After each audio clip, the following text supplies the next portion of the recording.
வணக்கம் நண்பர்களே. உங்கள் வீட்டில் உங்கள் தாய்மார்கள் அல்லது சகோதரிகள் அதிகாலையில் எழுந்து சீக்கிரமாக சமையல் செய்கிறார்கள் என்றால் இந்த ஆன்மீக சொற்பொழிவை நீங்கள் அனைவரும் பார்ப்பது மிகவும் அவசியமாகும். ஏனென்றால் இந்த உரையின் வாயிலாக எந்த வீட்டில் மகாலட்சுமி வாசம் செய்கிறாள் என்பதும் எந்த வீடு ஒருபோதும் வறுமையின் பிடியில் சிக்காது என்பதும் உங்களுக்கு தெரியவரும். பெண் வீட்டின் லட்சுமியாக கருதப்படுகிறாள். சாஸ்திரங்களின்படி பெண் செல்வத்தின் மறுவடிவமாகவும் போற்றப்படுகிறாள். எந்த வீட்டின் பெண் எப்போதும் மகிழ்ச்சியாக இருக்கிறாளோ அந்த வீட்டில் அன்னை மகாலட்சுமி குடிகொள்கிறாள். பக்தர்களே, இதன் பின்னணியில் உள்ள ரகசியத்தை ஒரு சிறிய கதையின் மூலம் நான் உங்களுக்கு விளக்குகிறேன். அன்னை மகாலட்சுமி தேவியே ஒரு கதையின் மூலம் இதனை தெரிவித்துள்ளார். அதை தெரிந்து கொள்வது உங்களுக்கு மிகவும் முக்கியமானது. எந்த வீட்டின் பெண் அதிகாலையில் சீக்கிரமாக சமையல் செய்து இந்த 5 முக்கியமான காரியங்களை தினமும் செய்கிறாளோ அந்த வீட்டில் ஏன் அன்னை மகாலட்சுமி குடிகொள்கிறாள் என்பதை இப்போது காண்போம். ஒரு சமயம் தேவரிஷி நாரதர் வான்வழியாகச் சென்று கொண்டிருந்தார். அப்போது அவர் ஒரு மனிதன் மிகவும் ஏழ்மை நிலையில் தரையில் அமர்ந்து அழுது கொண்டிருப்பதைக் கண்டார். அவன் அழுதுகொண்டே தன் பயிர்களை பார்த்து கொண்டிருந்தான். அந்த மனிதனை பார்த்த தேவரிஷி நாரதர் மிகுந்த வருத்தமடைந்து, இந்த நபர் மிகவும் துயரத்தில் இருப்பதாக தெரிகிறது, இவருக்காக நான் ஏதாவது செய்ய வேண்டும் என்று தன் மனதில் நினைத்தார். அந்த மனிதன் அழுது கொண்டிருந்த போதே தேவரிஷி நாரதர் அவன் முன் தோன்றி, மகனே, நீ ஏன் அழுகிறாய் என்று கேட்டார். உன்னுடைய இந்த உருக்கமான அழுகைக்கு பின்னணியில் என்ன காரணம் இருக்கிறது என்றும் வினவினார். அந்த மனிதன் தன் கண்களை திறந்து பார்த்தபோது சாட்சாத் நாராயணனின் முதன்மை பக்தரான தேவரிஷி நாரதர் தன் முன்னே நிற்பதைக் கண்டான். அந்த மனிதன் தேவரிஷி நாரதரை வணங்கி தன் துயரத்தை விவரித்தான். அவனுடைய வேதனையை கேட்ட தேவரிஷி நாரதர் இந்த மனிதனின் பிரச்சினைக்கு எப்படியாவது தீர்வு காண வேண்டும் என்று சிந்தனை செய்தார். எனவே இந்த துயரத்திற்கு தீர்வு காண ஏன் அன்னை மகாலட்சுமியையே நேரில் சந்தித்து கேட்கக்கூடாது என்று முடிவு செய்தார்.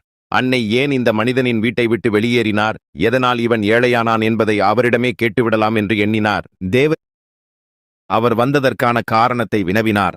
தேவரிஷி நாரதரே, இன்று நீங்கள் இங்கே எந்த நோக்கத்தில் எழுந்தருளியுள்ளீர்கள் என்று கேட்டார். அப்பொழுது தேவரிஷி நாரதர் அன்னையை வணங்கி, தாயே, இன்று நான் வான்வழியாகச் சென்று கொண்டிருந்தபோது ஒரு மனிதன் தன் வயலில் அமர்ந்து அழுது கொண்டிருப்பதைக் கண்டேன். அவன் மிகவும் சத்தமாக அழுது கொண்டிருந்தான். அவனது அழுகையை என்னால் பார்க்க முடியவில்லை. நான் அவன் முன் தோன்றி, மகனே, நீ ஏன் அழுகிறாய் என்று கேட்டேன். அப்போது அவன் என்னிடம், சுவாமி, கடந்த மாதம்தான் என் மனைவி காலமானார். எனக்கு ஒரு மகள் இருக்கிறாள். அவள்தான் எனக்கு சமையல் செய்து தருகிறாள். ஆனால் என் மனைவி மறைந்த பிறகு நான் நாளுக்கு நாள் ஏழையாகிக் கொண்டே வருகிறேன் என்று கூறினான். என் மனைவி இறந்த பிறகு அன்னை மகாலட்சுமி என் வீட்டை விட்டு சென்று விட்டாரோ என்று தெரியவில்லை. இதோ பாருங்கள், என் வயலை வனவிலங்குகள் பாழாக்கிவிட்டன. எனக்கு இப்போது வேறு எந்த ஆதரவும் இல்லை என்று அவன் வருந்தினான். தேவரிஷி நாரதர் தொடர்ந்து கூறினார், தாயே, அந்த மனிதன் இவ்வளவு வேதனையான சொற்களை கூறியபோது என்னால் சும்மா இருக்க முடியவில்லை. அதனால்தான் நீங்கள் ஏன் அந்த மனிதனின் வீட்டை விட்டு வெளியேறினீர்கள் என்ற கேள்வியின் விடையை தெரிந்து கொள்ள உங்களிடம் வந்துள்ளேன். அந்த மனிதன் செய்த பாவம்தான் என்ன, எதனால் நீங்கள் அவன் வீட்டை துறந்தீர்கள் என்று கேட்டார். தேவரிஷி நாரதரின் பேச்சை கேட்ட அன்னை மகாலட்சுமி பின்வருமாறு கூறினார். நாரதரே, நீங்கள் கேட்ட இந்த கேள்வி கலியுகத்தில் உள்ள அனைத்து பெண்களுக்கும் மிகவும் பயனுள்ளதாக இருக்கும். ஒரு மனிதனின் வீட்டில் நான் ஏன் தங்கியிருக்கிறேன் என்பதற்கான ரகசியத்தை இன்று ஒரு கதையின் மூலம் உங்களுக்குச் சொல்லப் போகிறேன். ஒரு மனிதன் இந்த ரகசியத்திற்கு மாறாகச் செயல்பட்டால் நான் அவன் வீட்டை துறந்து விடுவேன். இறுதியாக அந்த மனிதன் ஏன் ஏழையாகிக் கொண்டே போகிறான் என்பதையும் நான் உங்களுக்கு விளக்குகிறேன். நான் சொல்லப்போகும் இந்த கதை மிகவும் உருக்கமானது மற்றும் ஞானம் நிறைந்தது. இந்த கதையை முழுமையாக பார்க்கும் மனிதர்களின் வீட்டில் நான் வாசம் செய்வேன். இந்த கதையில் கூறப்பட்டுள்ள விதிகளை ஒரு பெண் பின்பற்றினால் நான் அவள் வீட்டில் குடிகொள்வேன். அப்போது தேவரிஷி நாரதர் கூறினார், தாயே, தயவு செய்து இந்த கதையை தொடர்ந்து சொல்லுங்கள். ஏனென்றால் உன்னுடைய பிரச்சனைகளுக்கு தீர்வு கண்டு வந்து சொல்வேன் என்று அந்த மனிதனுக்கு நான் வாக்கு கொடுத்துள்ளேன். எனவே தாயே, என் வாக்கு பொய்யாகிவிடாமல் பார்த்து கொள்ளுங்கள். அதற்கு அன்னை மகாலட்சுமி, நாரதரே, உங்கள் வாக்கு ஒருபோதும் பொய்யாகாது. அந்த மனிதனை பற்றி நான் கதையின் இறுதியில் கூறுகிறேன் என்று சொல்லிவிட்டு தனது கதையை தொடங்கினார். முன்பு ஒரு காலத்தில் ஒரு நகரத்தில் ஷியாம் என்ற பெயருடைய ஒரு சோம்பேறி மனிதன் வாழ்ந்து வந்தான். அவன் எவ்வளவு சோம்பேறி என்றால், கட்டிலில் ஒரு பக்கம் படுத்திருந்தால் அப்படியே படுத்துக் கிடப்பான். மறுபக்கம் திரும்புவதைக் கூட அவன் பெரிய சுமையாக கருதினான். அவனுடைய மனைவி ஏதாவது வேலை சொன்னால் மட்டுமே அவன் திரும்புவான். அதுவும் மனைவியை பார்க்காமல் அவளுக்கு முதுகு பக்கமாக திரும்பி படுத்துக் கொள்வான். அவனுடைய இந்த பழக்கத்தை பார்த்து அவனது மனைவிக்கு இவன் வாழ்க்கையில் எதையும் சாதிக்க மாட்டான் என்று நம்பிக்கை ஏற்பட்டுவிட்டது. ஒரு நாள் அவனது மனைவி மிகுந்த அன்புடன் அவனுக்கு புரிய வைக்கும் விதமாக பேசினாள். உங்களுக்கு கட்டிலை விட்டு எழுவது கஷ்டமாக இருக்கிறது என்பதை நான் அறிவேன். ஆனால் இப்படியே ஒரே பக்கமாக படுத்து கிடந்தால் ஒரு மனிதன் ஒன்றுக்கும் உதவாதவன் ஆகிவிடுவான். நீங்கள் வெளியே செல்ல விரும்பவில்லை என்றால் பரவாயில்லை, ஆனால் கட்டிலில் அமர்ந்தபடியே ஏதாவது வேலை செய்யுங்கள் என்று கூறினாள். அப்பொழுது ஷியாம் யோசிக்கத் தொடங்கினான். கட்டிலில் அமர்ந்தபடியே செய்யக்கூடிய வேலை எதுவாக இருக்கும் என்று சிந்தித்தான். சிறிது நேரத்திற்குப் பிறகு அவனுக்கு ஒரு யோசனை வந்தது. அவன் மகிழ்ச்சியுடன் தன் மனைவியிடம், இதோ பார், நான் அமர்ந்தபடியே செய்யக்கூடிய வேலையை கண்டுபிடித்து விட்டேன், இனி நீ கவலைப்படத் தேவையில்லை என்று கூறினான். அவனது மனைவிக்கு தன் கணவன் வீட்டின் வேலைகளில் ஏதாவது உதவி செய்வான் என்று மகிழ்ச்சி உண்டானது. அவள் காய்கறி தட்டையும் கத்தியையும் அவனிடம் கொண்டு வந்து கொடுத்து, இதோ இங்கேயே அமர்ந்து காய்கறிகளை நறுக்கித் தாருங்கள் என்று சொல்லிவிட்டுச் சென்றாள். ஆனால் அந்த சோம்பேறி காய்கறிகள் பக்கம் கவனமே செலுத்தவில்லை. சிறிது நேரம் கழித்து மனைவி வந்து பார்த்தபோது தன் கணவர் கட்டிலில் அமர்ந்து கொண்டு ஈக்களை எண்ணிக்கொண்டிருப்பதைக் கண்டாள்.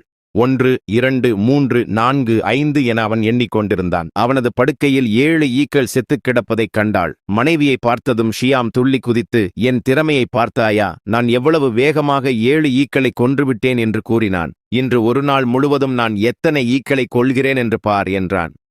அந்தச் சோம்பேறிக்கு இப்போது ஈக்களை கொல்வது ஒன்றே குறிக்கோளாகிவிட்டது.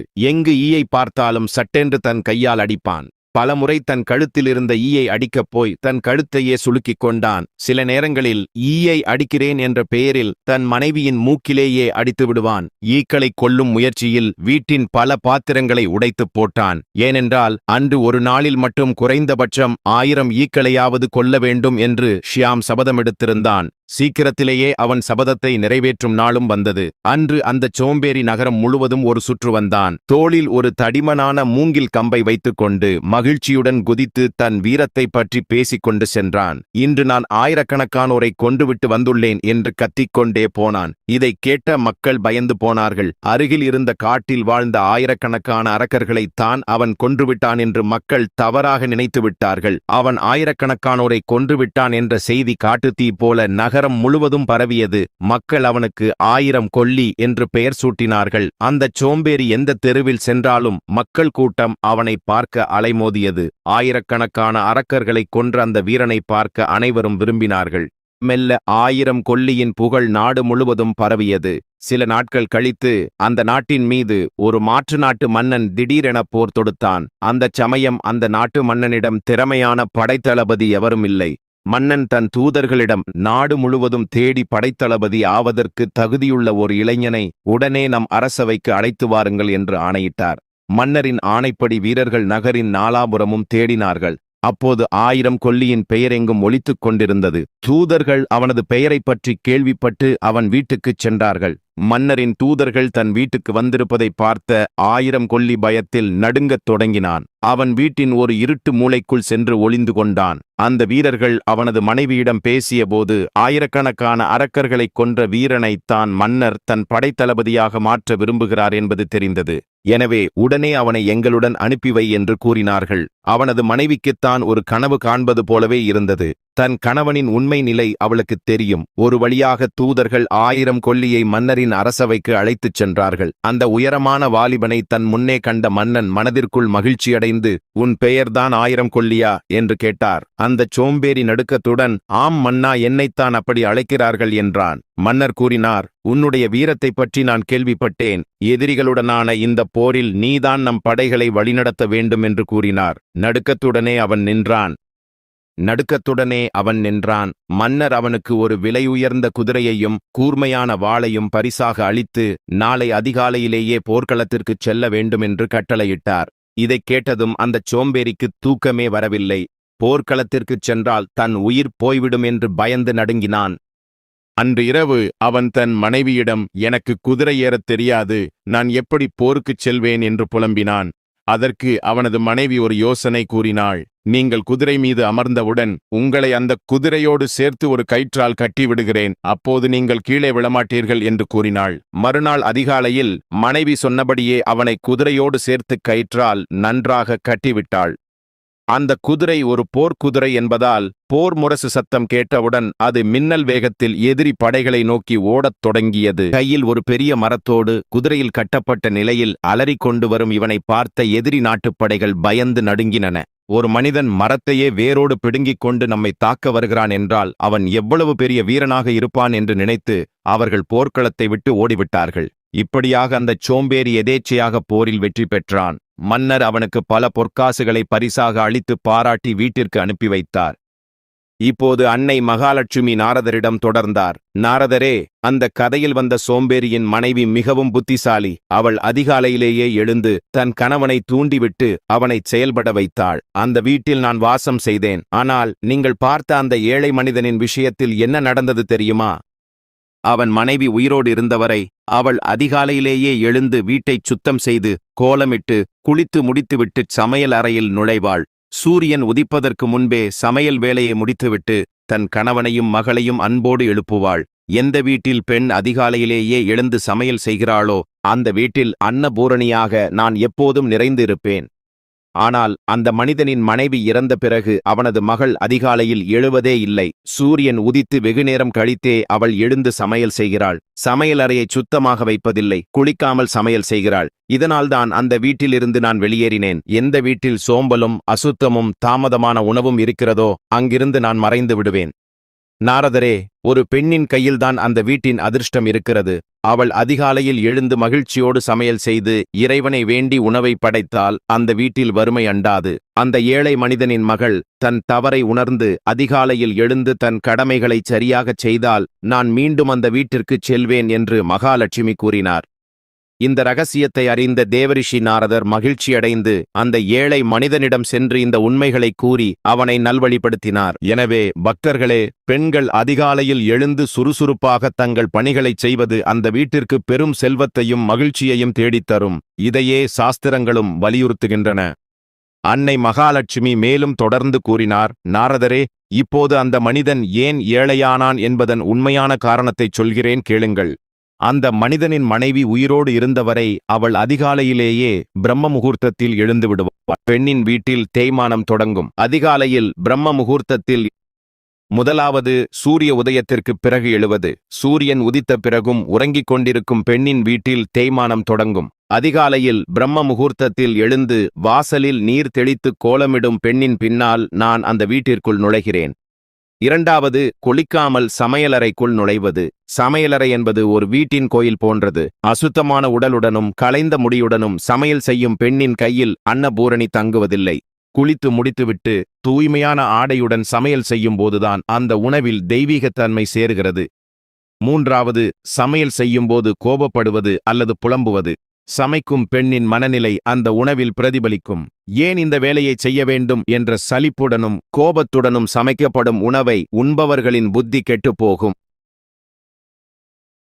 நான்காவது, அடுப்பை சுத்தமாக வைக்காமல் இருப்பது.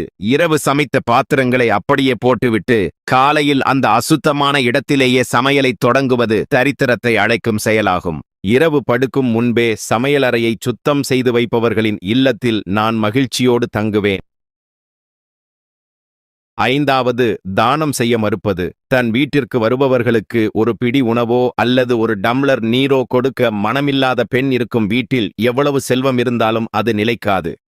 நாரதரே, அந்த ஏழை மனிதனின் மகள் இந்த 5 தவறுகளையும் செய்தாள். அதனால்தான் அவனது உழைப்பு வீணானது, வயலில் பயிர்கள் பாழாயின, அவன் வறுமையின் பிடியில் சிக்கினான். ஒரு பெண் நினைத்தால் ஒரு வீட்டை சொர்க்கமாகவும் மாற்ற முடியும், நரகமாகவும் மாற்ற முடியும். அவள் அதிகாலையில் எழுந்து சுறுசுறுப்பாகவும் புன்னகையுடனும் தன் பணிகளைச் செய்யத் தொடங்கினால் அந்த வீட்டில் வறுமை என்ற சொல்லுக்கே இடமிருக்காது. அன்றிலிருந்து அந்த பெண் தன் பழக்கங்களை மாற்றிக்கொண்டாள். அதிகாலையில் எழுந்து நீராடி இறைவனை வணங்கிவிட்டு மகிழ்ச்சியோடு சமையல் செய்தாள். சில நாட்களிலேயே அந்த வீட்டில் இருந்த இருள் மறைந்தது. அந்த மனிதனின் வயலில் பயிர்கள் செழித்தன. இழந்த செல்வம் அனைத்தும் மீண்டும் அவனிடம் வந்து சேர்ந்தது. பக்தர்களே, இது வெறும் கதை அல்ல, நம் முன்னோர்கள் காட்டிய வாழ்வியல் நெறி. உங்கள் வீட்டின் பெண்கள் அதிகாலையில் எழுந்து சுறுசுறுப்பாகச் செயல்படுவது என்பது அந்த குடும்பத்தின் ஒட்டுமொத்த வளர்ச்சிக்கும் செல்வத்திற்கும் அடிப்படையாகும்.